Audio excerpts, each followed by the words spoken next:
अस्सलाम वालेकुम व्यूअर्स। आज मैं आपके साथ खांसी के दो बहुत ही मुफीद और मौसर टोटके शेयर कर रही हूँ जो कि मेरी फैमिली के ट्राइड एंड टेस्टेड हैं। आप बहुत ही ट्रस्ट के साथ ये यूज़ कर सकते हैं। खांसी दो तरह की होती है, एक ड्राई कफ होती है और एक रेशा वाली या बलगमी खांसी होती है। तो सबसे पहले मैं आपके साथ जो रेमेडी शेयर करूँगी वो खुश्क खांसी के लिए है।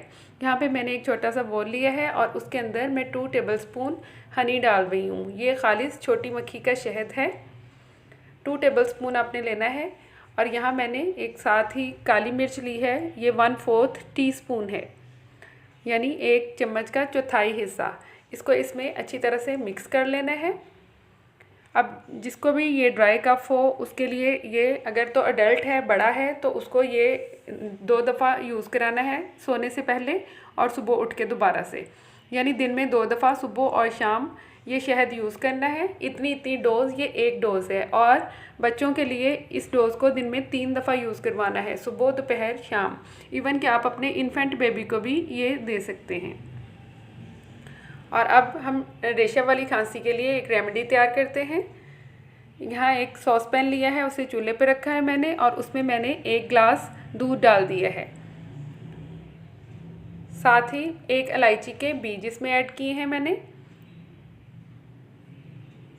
अब दूध को जोश आने का इंतज़ार करेंगे। जब इसमें बॉयल आने लग जाए तब हम इसमें बाकी के इंग्रेडिएंट्स ऐड करेंगे। अब ये दूध बिल्कुल उबलता हुआ दूध है मेरे पास। अब इसमें एक अंडा ऐड करेंगे हम। देसी अंडा यूज़ करना है, आम जो मार्केट के अंडे होते हैं वो यूज़ नहीं करना है।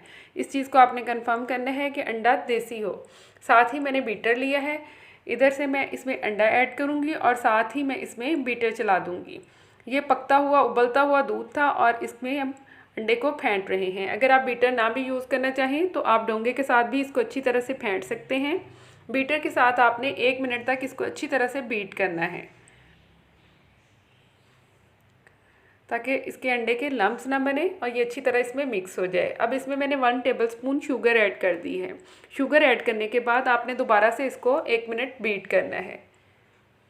अगर आप डोंगे के साथ इसको अच्छी तरह से फेंटें तो आपने 4 से 5 मिनट फेंटना है। फेंटने के बाद मैं अब इसको स्टेन कर रही हूँ।